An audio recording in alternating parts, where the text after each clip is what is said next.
All right, well, welcome back to the All Things Croatia podcast, everybody. I'm here with a very special guest today, Vitomir Maričić. He's a Croatian freediver holding multiple national and world records, including a recent Guinness World Record where he held his breath underwater for over 29 minutes, and we're definitely going to get into that. But first of all, Vitomir, thank you for coming on the podcast. Hey, thank you for having me. And yeah, congratulations first of all on your most recent world record because they made it all over the news. Everyone was talking about that. I was really excited to get you on the podcast here. But first of all, can you tell us a little bit about, yourself, where you're from and everything? Okay, so I'm from Rijeka, North Adriatic, Croatia. Um, yeah, that's pretty much it. I was born and raised there and spent my childhood in the islands of the Kvarner Bay with my grandparents, and in the summer with my parents, and that was my connection to the sea. In the winter, obviously, I would be in school. And, yeah, I kind of started loving freediving since a very early age. So it stuck with me for all of my life, more or less. But I never dove into it competitively or more seriously up until 9 years ago, where I picked it up and started to dive professionally. hmm Well, you mentioned the islands over there near Rijeka. I've only really been to the islands in Dalmatia, Korčula, Brač, Hvar. What are some of your favorite, what are some of the good islands over there by you? I mean, they're all good. They're very different. Like Tres is very wild and like not so populated. Kirk is connected with a bridge, so it's almost not an island. Rab is probably one of the most beautiful islands in Croatia with really huge diversity of everything. Also really well connected. Um, Lošinj, very nice island over there. Lots of dolphins around. Mm. Yeah, I Uh, mean, they're all beautiful. They all have their charm. Yeah, I need to check those out next summer, hopefully, because I usually spend most of the time around Dalmatia when I'm over there. You said you started professionally diving 9 years ago. How did that happen? It's always been something I wanted when I was a kid, and then I guess 9 years ago I had an opportunity to do a world record under ice in freediving. I was invited to assist on a record, but then I said, "What the heck? Why shouldn't I try one?" And I did it, and then I had an injury, and freediving is kind of no impact and super safe. So I was kind of thinking maybe I'll give the freediving a chance until I recover fully from my injury. But in the end, it turned out that I'm pretty good at it. So I stayed at it. Huh, so that wasn't something you noticed as a kid, like, oh, I'm better than all these other kids at diving? Yeah, I did like very early on. I noticed that I'm like significantly better than anyone else, even the like grown-ups. Mm. But I never really pursued it. It was like a non-existing sport, and even now it's a very small niche sport. Even though it's growing rapidly and expanding, like it's really growing a lot. But yeah, I was in other sports, and I didn't really consider it seriously anymore. It's I don't know when was the last time I free dove, but somehow it's I don't know. I got competitive and yeah, decided to give it a shot. And what did you say that first one was that you were on, that you assisted, and then you decided to try it yourself? It was like an under ice world record attempt for freediving. I think it was a Guinness record. So you're under a layer of ice. Yeah, yeah, Wow, that sounds scary to me. I mean, was that your first time doing something like that?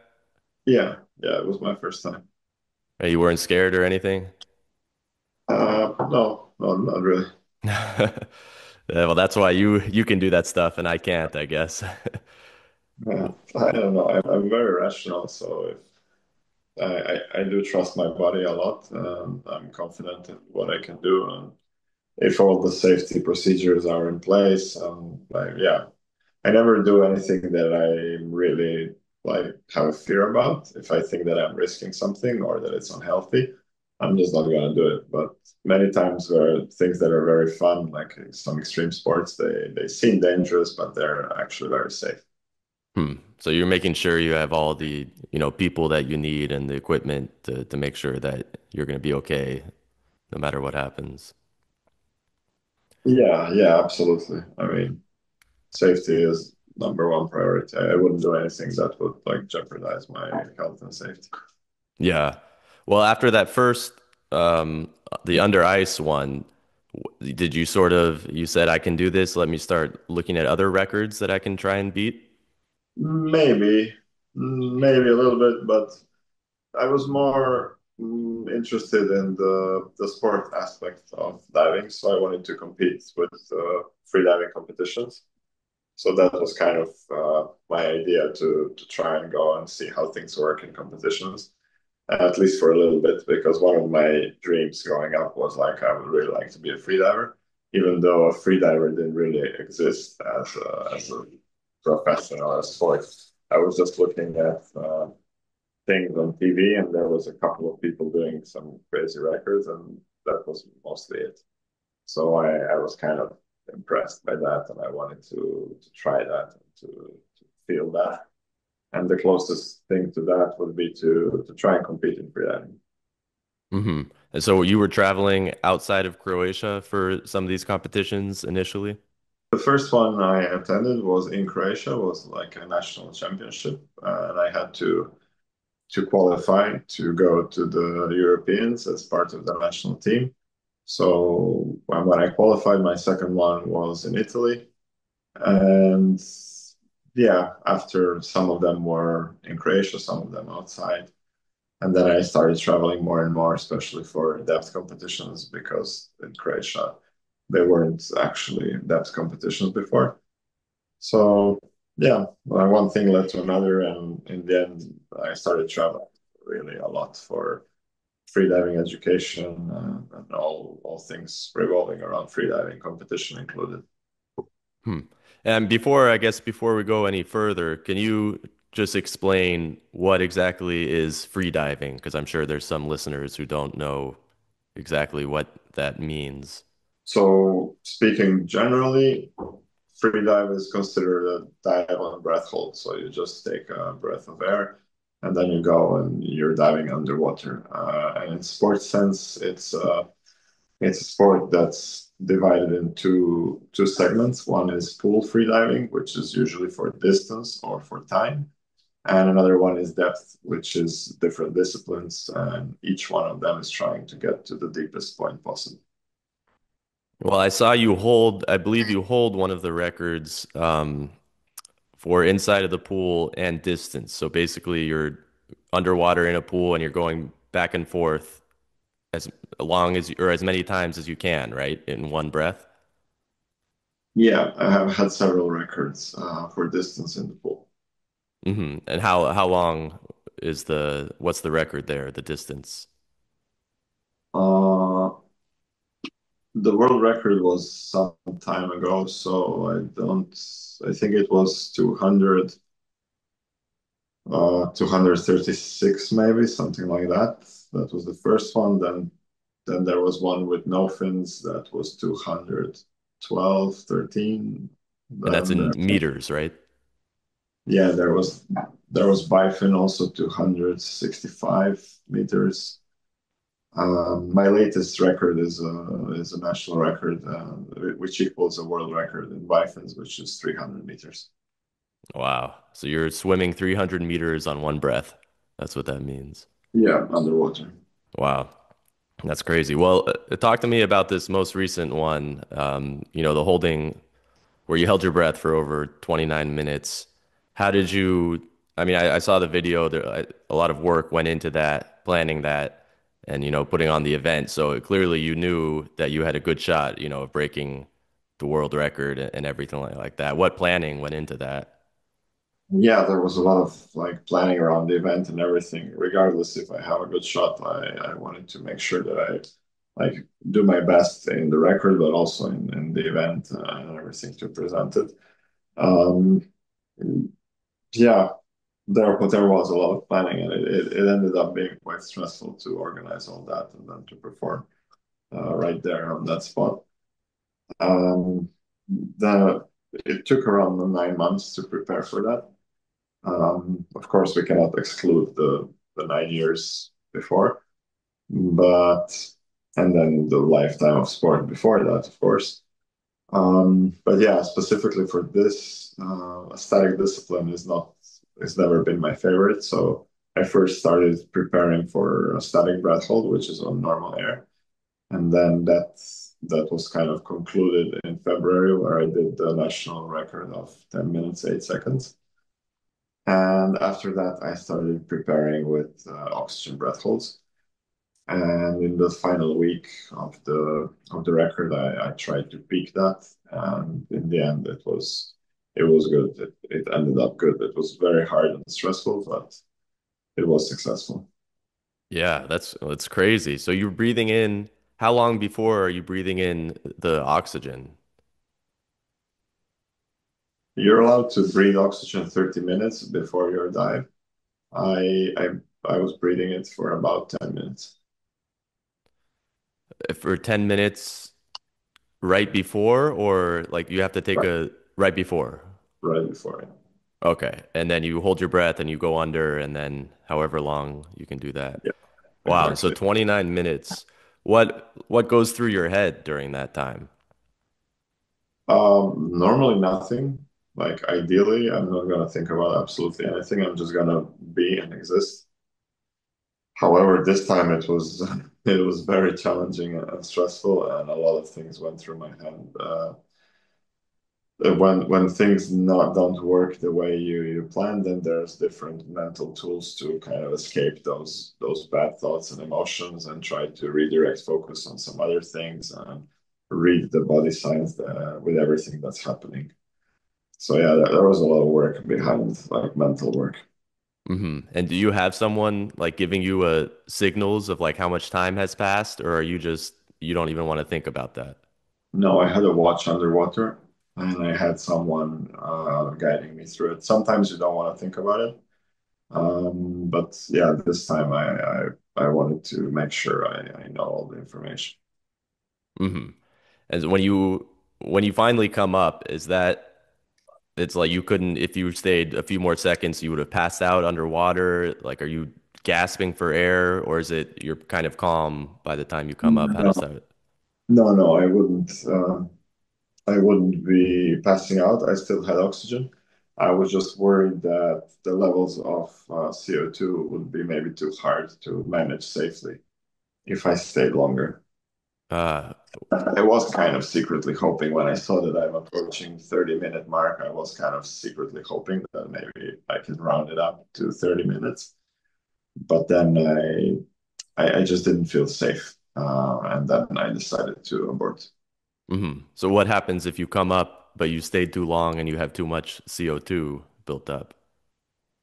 It's really hard to say. A CO2 blackout is quite complex medically. Like a normal freediving blackout is just desaturation and you immediately like start breathing on your own. You just need to feel the air on your cheeks where we have the receptors for air and everything's like good to go. You're back to normal. You recover within seconds. And CO2 blackout is much more complex. It's hard to anticipate and it can have consequences like coma or cardiac arrest, respiratory arrest, nervous system depression, stopper, death. So it's quite complicated also to resuscitate after. I didn't want myself or anyone else to have to go through that. Yeah, wow, a lot of scary. But you know your body well enough to know when you need to go up or not. Yeah, I was kind of relying on that. I hope that that was not foolish. Uh-huh. Well, you definitely accomplished it. I mean, that's crazy. Almost 30 minutes, half an hour, that long without breathing underwater. And I know you mentioned earlier, without the oxygen, it was 10 minutes and 8 seconds. Is that what you said? Yeah. That's also crazy. That's how do you practice for that? And what are some of the like secrets or tricks into, expanding your lungs and being able to hold your breath that long? There are techniques to like inhale more than we normally can. Like maximum, I can I can like compress over 3 liters of air extra on my lungs. However, I don't do it in static because it's quite painful to sustain it, but definitely 2.5 liters I'm gonna add extra to my lungs. However, it's not so much about how much air I have in the lungs because it's only 20% oxygen. So it's also a lot about like how much oxygen I carry already in my blood and how much blood I have in my system. So it's a combination of training and adaptation to this type of exertion. And then there's the let's say the deprivation of the metabolic rate, so eating less or fasting before an attempt like this. So you have a very low metabolic output and demand, and and also mental tools and just being able to be in a highly meditative state, which requires less energy throughout these stressful conditions inside you and around you. And then this combination gives you the result. Huh. So yeah, there's a lot more than about overall health and, in your body aside from just, 20 minutes before trying to do some technique of breathing or something. So there's a lot more that goes into it than There, there just, are there are some technique breathing, but yeah, it's not like a game changer that I give you a breathing technique and you're gonna hold your breath for 7 minutes. Not so straightforward. Mhm. Do you find that, because obviously you have to have a lot of mental toughness and discipline to do something like this. Do you find that that helps you in like the rest of your daily life, like to not be affected by stress as much and things like that? For sure, yeah. You acquire this through different sports, and freediving is a very mental sport. So I think in other sports you acquire this at a higher level, but in freediving you really start building this up at the very beginning.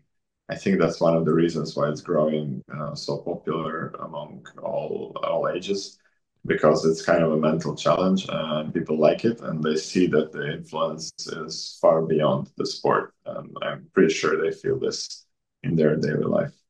Hmm.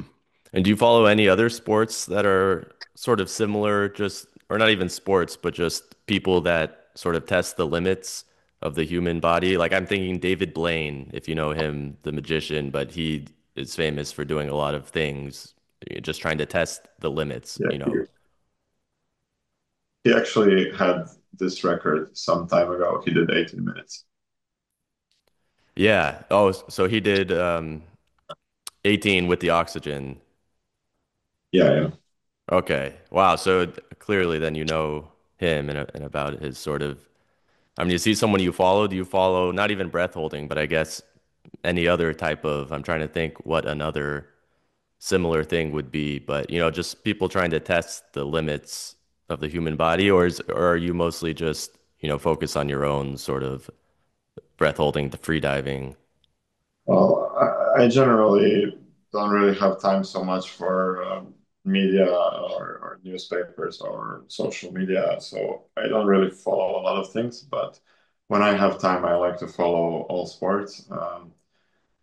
Every professional sport and every athlete is actually pushing the limits of what's possible, and I'm always like appreciative and impressed with results that people are doing in modern sport because being an athlete myself, like several years ago in different sports, I understand how much work and commitment goes into those results and those people at the Worlds or the Olympics or even the nationals. Like maybe it doesn't sound extreme because we can relate to that, but when you see some results at athletics or even team sports, I mean, when you look at a modern footballer from, I don't know, the main clubs and what they perform and what they do through 90 minutes, it's absurd. It's ridiculous. Where have they pushed the human limits? Yeah, the same goes for basketball or swimming. They have really redefined what's possible, and for me, it's just amazing to see that. I really value all sports, like even sports that you wouldn't consider maybe so tough, like darts or billiards. You cannot imagine the amount of hours, the amount of focus, mental toughness. Those tournaments are sometimes 20, 25 hours. It's it's absurd, like the amount of time you need to invest in order to get that high precision under such stress and load. Yeah, yeah, and that's a good point. I mean, if you compare any athlete, of this generation to, 30 years ago, I'm sure it's crazy to see how much progress there's been and how much, more they're sort of pushing the limits. So that's a good point. I saw one of your records, you dove, which to me it was crazy. I wouldn't even think I couldn't even imagine that. But then I watched it. You dove underwater, and then you squatted, like 300 and something kilos, doing a squat, and then you go back up. Yeah, that was not such an impressive record. Really, to That was me, that's done like, how do you even think for of that? it was done for a show. So I think it was 240 kilos. But I mean, if you're good with diving and you're good with it, it's really not such a hard accomplishment. The only reason why I didn't add more is because it didn't fit on the bar. But yeah, that's more like a fun record. I'm pretty sure if someone really wants to challenge that, it's not gonna be too hard. Huh. Well, it's watching it, it seems hard, but I guess if you do that sort of thing, you're used to it. So when in the summer, when you're over there in Rijeka or you go to the islands, do you dive and you're looking, just for fun and you're looking at all, the sea life on the ocean floor? You just have goggles and you can go down there and hold your breath for like 7, 8 minutes without coming back up? No, No. no, maybe two, three max. But yeah, I need a proper wetsuit, and I need a preparation of 10, 15 minutes for that. Mhm. Yeah, it doesn't happen just like that. Well, still 2 to 3 minutes. I was last summer on Juar trying to catch octopus with a spear, and so I would dive there, and I could stay down maybe 15, 20 seconds at most before I have to come back up for air. Yeah, I don't catch fish, so Do you fish eat are life. seafood at all? No. No, is that because of you spend so much time in there and you see all the animal life and everything, or is it just you're just not a fan of seafood? I like the taste, but the sea life and marine life is so heavily endangered that I don't think me eating it extra is going to like help in any way. And if I can have a small contribution against depleting the oceans with not hunting and not eating, then I try to do it. Hmm. Well, the event you put on when you broke the world record, of the breath hold 29 minutes, that was also to raise awareness, right? Yeah, yeah. Partially, it was also to try and bring awareness on like the problems that we have in the ocean and the importance of conservation and how to help it. Hmm. What can um, what can say a normal, just everyday person do to do their part, with helping that?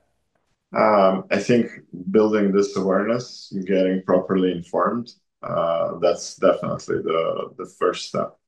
Because I think our focus is on different things like I don't know things that are above the water. I think are not so dangerous as the things in water because the sea is so big and the oceans are so big. They influence the atmosphere and the world so heavily that we are probably not aware of that. And maintaining that ecosystem healthy is crucial for our survival. And that ecosystem is degrading at such a rapid rate that we could suffer consequences within the next 10 years.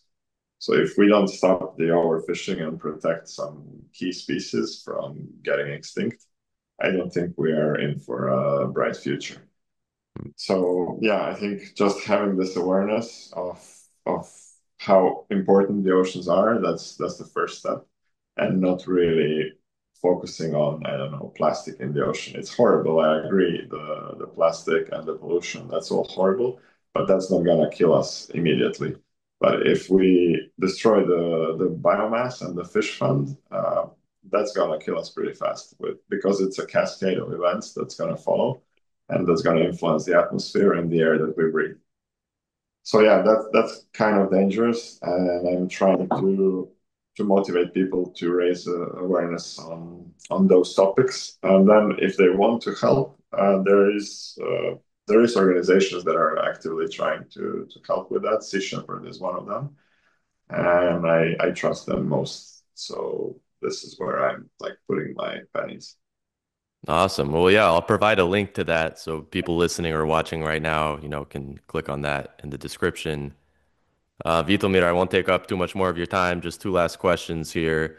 First is, what are your plans for the future? Do you have any records you're looking at or just things that you want to do?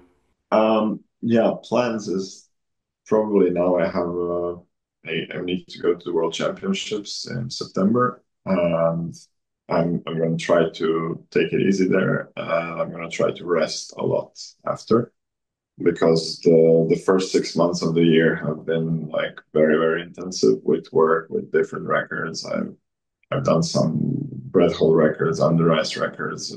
People from my team have done amazing records. Um, and I need a rest like badly. So resting is definitely a high priority. And then we'll see. I mean, I have some ideas on upcoming records, mostly revolving around depth, but you never know if there is interest for another stunt record like this. Maybe it will happen. Awesome. And final question, and this is something that I ask everyone at the end of the podcast, but what to you makes Croatia special?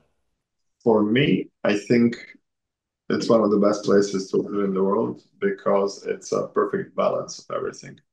I don't think we have the best anything, but I think we are the best in balancing everything. So the infrastructure, the safety, the climate, the food, the sea, the like location in Europe. That's all, especially the place where I'm from, like Rijeka. I'm so close to anything, and I don't know how I would change this. I've been around the world and lived in some places outside of Croatia, and this balance is something that I always miss. Mm, great answer. Yeah, and I definitely agree. Vitomir, I wanted to thank you so much for taking the time to come here on the All Things Croatia podcast, and I'm really looking forward to, everything that comes next for you. Thank you for having me. I hope we meet again after another record.